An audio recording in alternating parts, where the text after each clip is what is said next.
almond, apricot, cherry, nectarine, peach, plum, apple, loquat, medlar, pear, quince, serviceberry, brambles, including blackberry, boysenberry, cloudberry, dewberry, loganberry, raspberry, rose, strawberry. Today, we are going to be talking about the Rosaceae family. Yes, friends, we are talking all about the rose family today and all of the edible, tasty fruits that are included in this plant family and getting you ready for the spring season with starting some of these plants yourself, growing them in your own growing spaces. Whatever size your space may be, you can grow members of the Rosaceae plant family at home. So today's episode is super special. We are wrapping up the spring plant family mini series. We're going to pick this up at different times throughout the year. In summer, we'll pick this up and talk about some of our favorite summer plant families. And then we'll pick this back up again in the fall to wrap up the cool weather plant families. Also, I will just go ahead and call out if I sound a little funny, if I sound a little froggy, I am recovering from a midwinter's cold. So forgive me this week if I sound a little raspy. Without further ado, let's just go ahead and jump in and talk all about these rosy little fruits. Welcome to the Growing Space podcast. I'm your host, Farmer Erin, owner of the Patio Farmer, and I believe that no matter what size space you have, you can grow food at home. Tune in every Tuesday as I share my best tips, tricks, and encouragement for tending to homegrown edible plants. I'm here to support your food growing journey.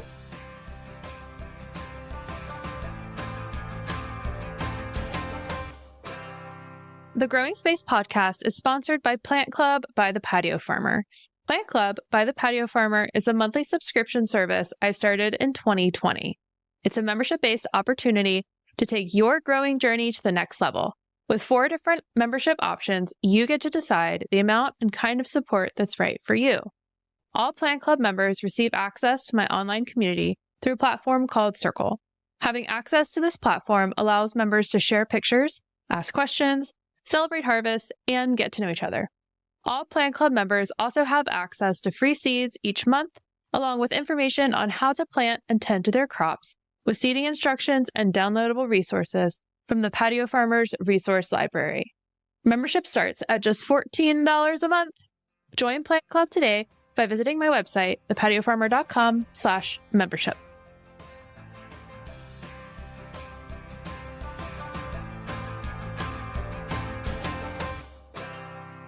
But within the Rosaceae plant family, there are a little over 2,500 species. Within this plant family are the drupes, which are your fleshy stone fruits. So you can think about like an apricot or a cherry, a peach, plum, things that have a really hard center stone or pit. Another subfamily within the Rosaceae family is the pommes. Fruits like apples, pears, those are more closely related than other members of the Rosaceae plant family.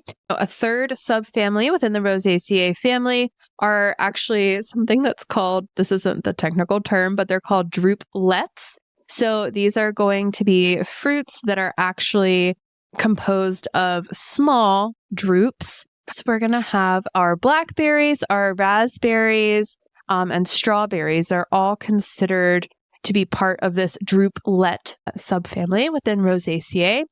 There's another subfamily that doesn't have any edible plants really, but one of the more common ornamental plants that's part of this other subfamily is the spirea. So if you're familiar with that plant, spirea is a member of the rose family and related to all of these other edible plants. So the 3 main edible subfamilies are going to be the drupes, the pommes, and the drupelets. So another characteristic of the edible Rosaceae plants is that most of these plants, if not all of them, are perennial. Meaning, of course, that the same plant returns year after year or season after season to produce fruit for you. This also usually means that there's a season in which the fruits are produced by the tree or the plant. So this dictates a lot of how they like to grow and how involved you'll need to be in tending to these plants. Now, another important thing to know about perennial plants is that they don't really stop growing. They're always doing something, whether it's above the soil or within it. They're going to have this cycle of life, right? Even though the plant itself is going to remain alive, there's going to be energy movement and energy flows from different parts of the plant during different times of the year. So right now it's early spring and they have all of their winter stores in their roots and they're not holding on to any leaves. So they're not really having to work as hard. It's their resting time. And it's when they're able to take in nutrients from the soil to get them ready for the spring season. And then in the spring season, of course, is when we start seeing little teeny tiny green buds and new leaves and fresh growth coming off of those perennial branches. As we move into the summertime, that's when we start to see flowers and fruit forming. And then in the fall, of course, we see the leaf drop and the plants going back into that rest and restorative state. It is early February when this episode is going to go out. Right now is a great time to be thinking about the perennial fruits that you want to be adding to your space, because it's not quite time for those bushes and trees and plants start sending energy, productive energy out. So it's a great time for transplanting. Also, since it's a little cooler out, there's less transplant shock. Honestly, you can plant perennial fruits any time of year, pretty much anytime the ground isn't frozen, right? That's number one rule. But usually in the early spring or late fall is the most ideal time to do that. Another thing to know about these perennial fruits is the sooner you plant them, the better. And what that means is that most of these edible plants are going to take at least a year, sometimes 2 or 3 years, sometimes a little longer, to produce fruit for you. I would encourage you all to use seedlings or little plants, maybe even like little treeling, something that's already started growing when you're adding these plants to your space.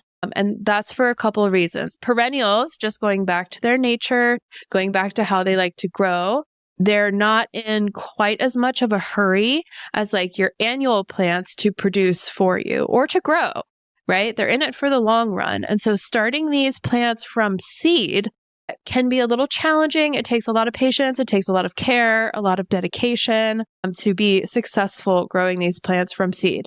Now, I say that, but I love an experiment and I love a project. So if you're like, man, I really just want to try growing a peach from its pit that I bought in the grocery store, have at it. Please give it a try. Just keep an open mind. Using a seedling is going to be most beneficial for you. One, because it's a plant that's already growing. So you have that going for you. And it could be a plant that's been growing for a while now. You get where I'm going here? So the bigger the plant or treeling is that you start with, especially for members of this plant family that take a long time to store up all of that energy to produce fruit for you, the older the plant is that you start with, the sooner you'll have harvests. Now, this is a primary concern for your stone fruits, your pommes, so things like an apricot or a peach or a plum, a nectarine, even like a pear and apple. These are the plants that take 3, 4, 5, maybe even 6 years to produce a harvest. If you buy a plant that's a year old, you probably have at least 2 years before you get a harvest. Whereas if you buy a plant that is 2.5 years old, you're probably going to get a harvest this year. Now, there is always like transplant shock that happens. So keep that in mind too. I mean, the first year you plant any of these perennial fruit trees, you're going to have to give them time to get adjusted, to really sink their roots in and get comfy before they are able to take in all of that energy to produce the fruit. Members of that druplet subfamily, like your brambles, your raspberries, and blackberries, And strawberries, they're a little bit more flexible. Those plants typically, when you plant them, you will get a small harvest the first year. Most of these perennial fruit trees are going to require at least 6 hours of direct sunlight every day.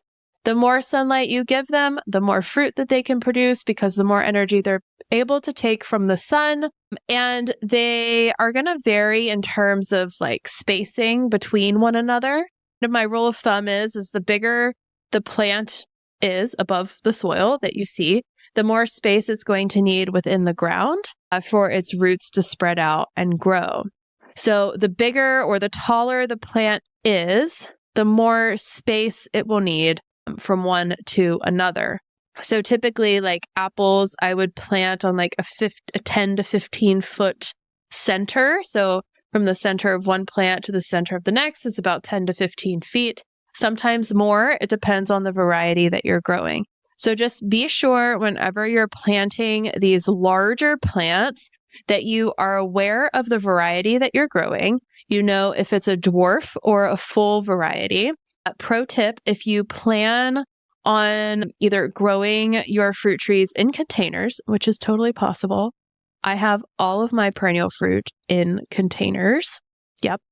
So if you're planning on growing your perennial fruits in containers, or if you have a small space in general, paying attention to whether or not the variety you're getting is a dwarf variety can be really helpful. I'm kind of on the subject of dwarf fruit trees. Whenever you're adding something that is tall, you're adding a tall plant or something that could be impacting your vertical space, your access to sunlight for other plants, just like seeds and just like little seedlings, when we plant them, they're small and then they get bigger and bigger over time. That is still the case with these plants. So whenever you're considering adding a peach or a plum or an apple or some kind of tall fruiting tree, make sure you're planting it in a space that is not going to create shade over time for the rest of your growing space. Because, give it 5 to 10 years and the tree is going to be much bigger, much different in size and shape than it is when you first put it in the ground. Also, just like as a good practice, you want to avoid planting any perennial fruit trees too close to your house if you are going to plant directly in the ground.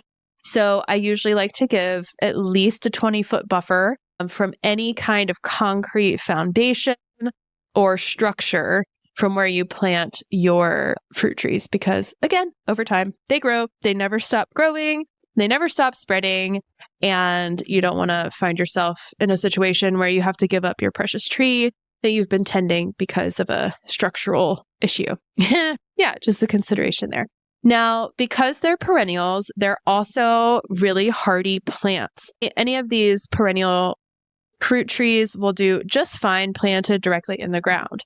Now, I mentioned earlier that I grow all of my fruit trees in pots. Yeah, and I wasn't kidding. I really do. I have a plum in a pot. I have a white peach in a pot. I have all of my berry bushes. I have June berries. I have blueberries.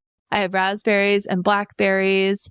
And who else do I have? Oh, I've got all my tropical stuff in pots. I've got a bay laurel tree in pots. So anyway, I put a lot of perennial trees in a pot. If someone tells me you can't grow something in a pot, then I just take that on as my own little challenge. If you are limited on space or you like the flexibility, maybe you're living somewhere right now that's not your permanent residence. You could be renting or considering a move, but you want to go ahead and start growing some of these edible plants. You can grow them in pots. If your space doesn't allow you to grow directly in the ground, you can grow them in pots. Given the nature of perennial plants, they will produce a lot more for you if you grow them directly in the ground. But I still get pretty decent yields off of my container fruit trees and bushes. If you do decide to grow these plants in pots, then you will need to use really big pots.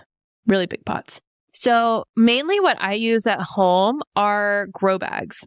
And so if you can envision this with me, a grow bag they come in all different sizes. The ones that I use are usually black and they have handles. And it's not quite canvas, but it's like a woven fabric that's really sturdy and holds up over time. It doesn't break down super quickly. So you get a pretty decent shelf life on your grow bags, but they're porous all the way around, right? It's a fabric bag. And the ones that I use for my perennial fruits are all 20-gallon grow bags. So if you think about a 5-gallon bucket and multiply that by 4, that's about the size of all of my grow bags. And usually that takes a little over a big bag of soil to fill and nestle, a 1 to 2 year old fruit tree bush plant in the center.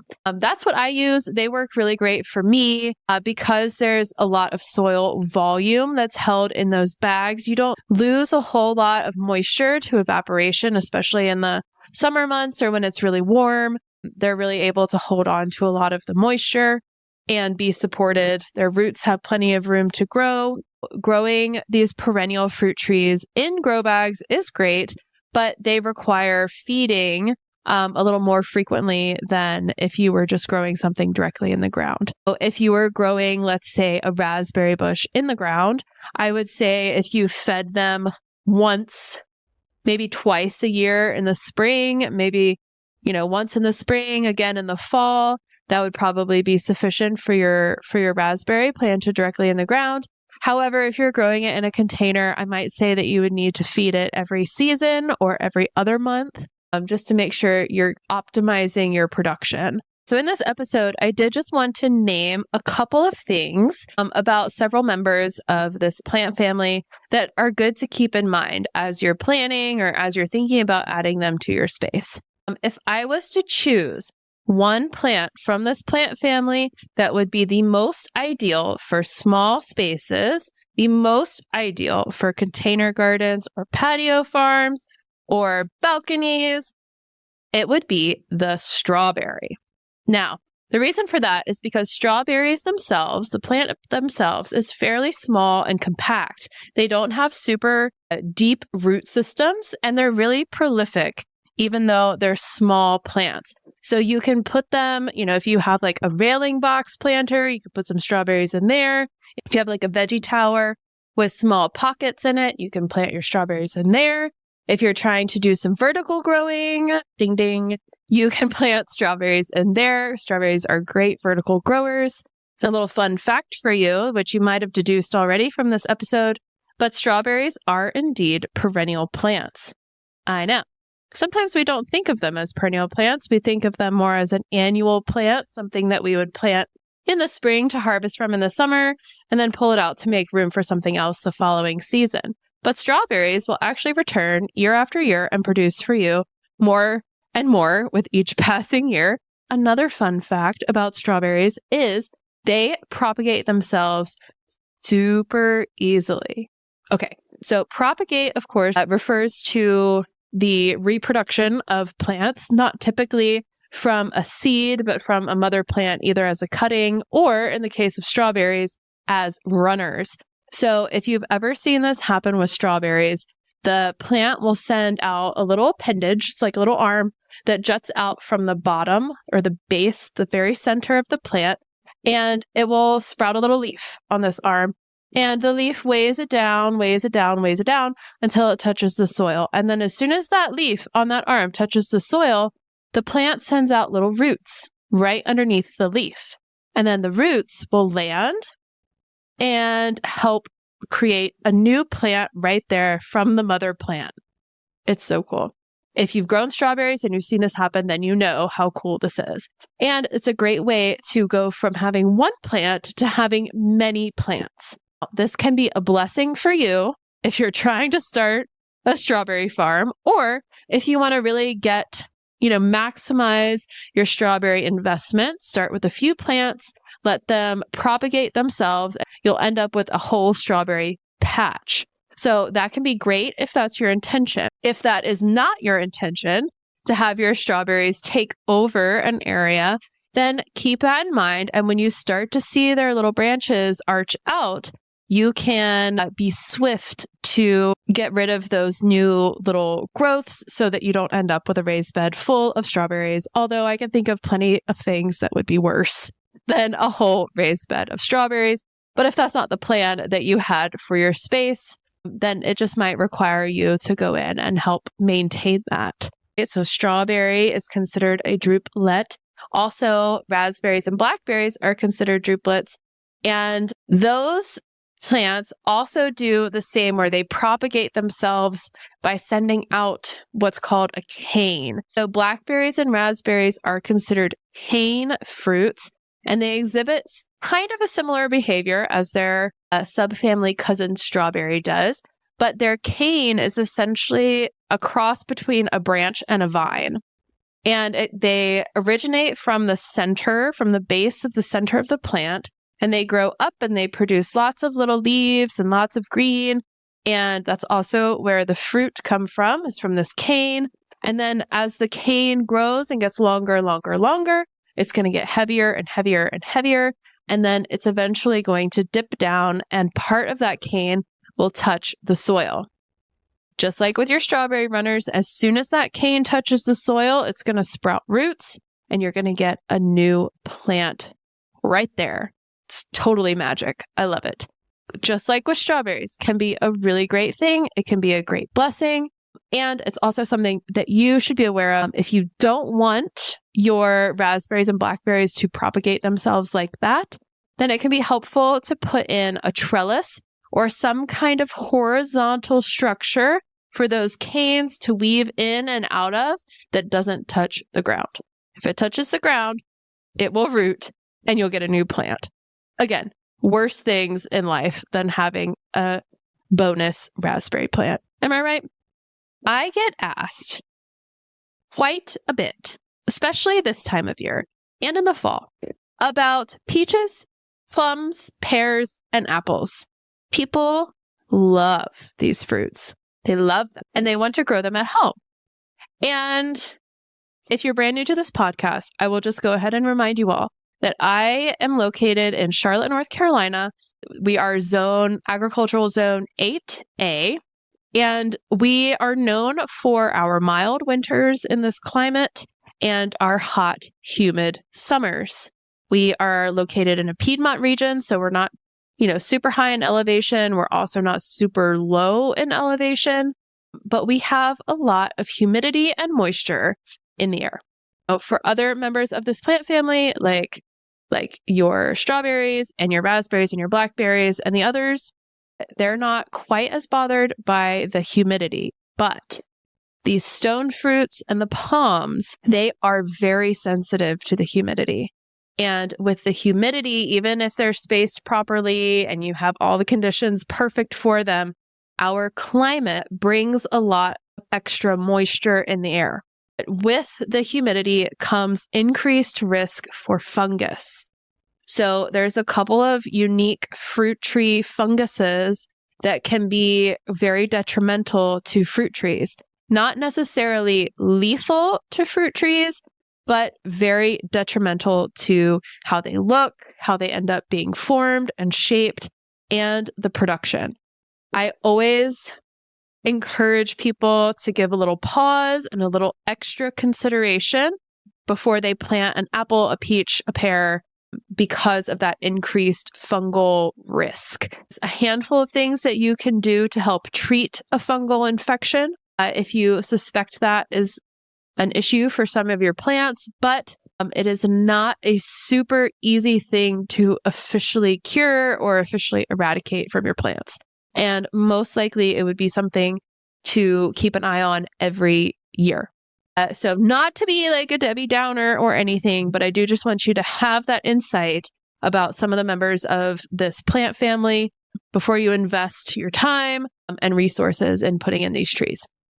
I'm also hoping to have a guest on this podcast and do a whole episode all about fruit tree health and fruit tree fungus. So stay tuned for that. I'm still working out the details and trying to get someone lined up to come on the show to talk all about that. But I think it'd be a great subject. Since we're on the subject of disease, let me just hop on over to the subject of pests. And this, of course, is in the spirit of being helpful and sharing knowledge. This is not necessarily meant to deter you from planting some of these things. I just want you to have as much information as possible. So hang with me here, okay? There's a pest that we're probably all familiar with who love members of the Rosaceae plant family. I know I'm going to break so many hearts here. The Japanese beetle. Yeah. Yep. A scarring pest to have to manage in your space. They are extremely prolific and hungry and can really wreak a lot of havoc in your summer growing space. But they unfortunately do enjoy members of the Rosaceae plant family. It's one of their favorite snacks. This is why if you've tried growing roses in the past and you've had difficulty with them on your roses, they also really enjoy grapevines. So if you have any muscadines or table grapes growing at home, keep your eyes peeled. I always battle them on my grapevines in particular. One other thing to just touch on is the topic of pollination. Some of these plants do better or require a second plant for pollination. So, this might be something that you're familiar with. There are some plants that are self-pollinating, meaning the plant can produce a fruit all by itself. It doesn't need a companion or a partner to help pollinate and spread around the gene pool. It is totally sufficient, totally independent to produce a fruit on its own. And then there are other plants that require cross-pollination, or they need a little bee or butterfly or bird or whatever pollinator is doing the job to land on one plant and then to the next in order to create fruit.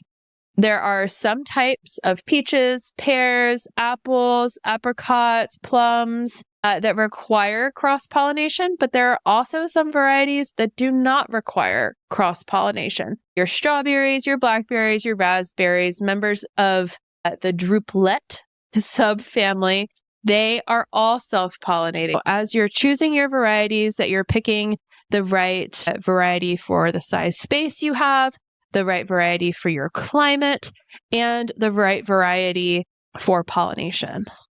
Another consideration whenever you're growing perennial plants is the task of pruning.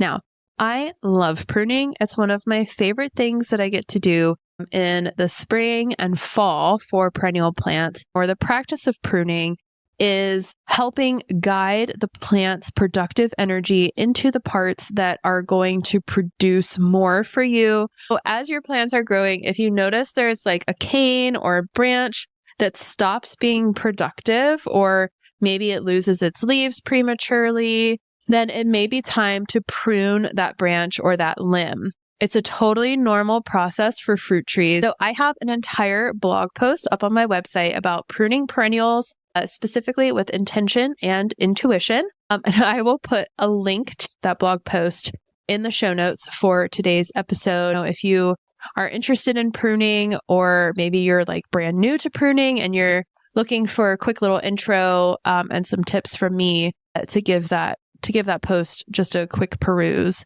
We are getting close to the end of today's episode. I am just so glad that you have tuned in to today's podcast episode all about the members of the Rosaceae plant family.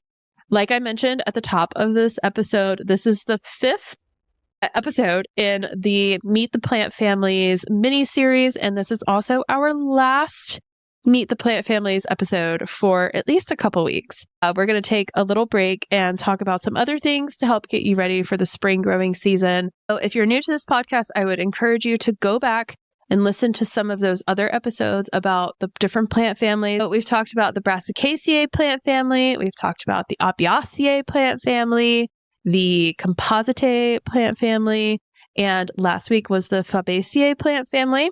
Next week, we are going to do an episode all about raised beds, and specifically building raised beds. So I've got a list of about 10 recommendations for building raised beds this spring and getting your space full of new and exciting room to grow.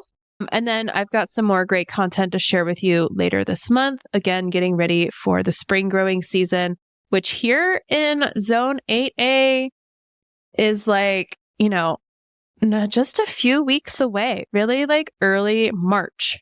Yeah. So when it's still officially winter, we can start planting for spring. Oh, and on that note, I do have a special little announcement for you, which ties in nicely to how I like to close out each weekly episode. I like to share with you a fun fact, a little tidbit, little morsel of information as we close out. And so this just ties in super nicely. The coming of spring, right? This year, our spring equinox, or the first day of spring, is March 19th. It's a Tuesday. And I decided a couple months ago that it was time for me to do a masterclass. Yeah.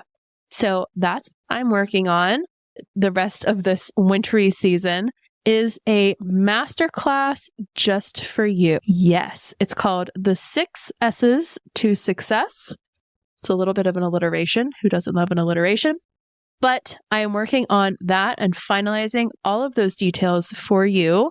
And it will go live on March 19th, the first day of spring. I couldn't think of a better time for that to go live. And I'm also doing a pre-launch event on March 18th, the last day of winter. The link in the show notes in today's episode is going to have information all about the masterclass, what's included, and a way to sign up and be on the waitlist for that big reveal on the first day of spring. Okay, well, thank you as always for tuning into this week's episode of the Growing Space podcast.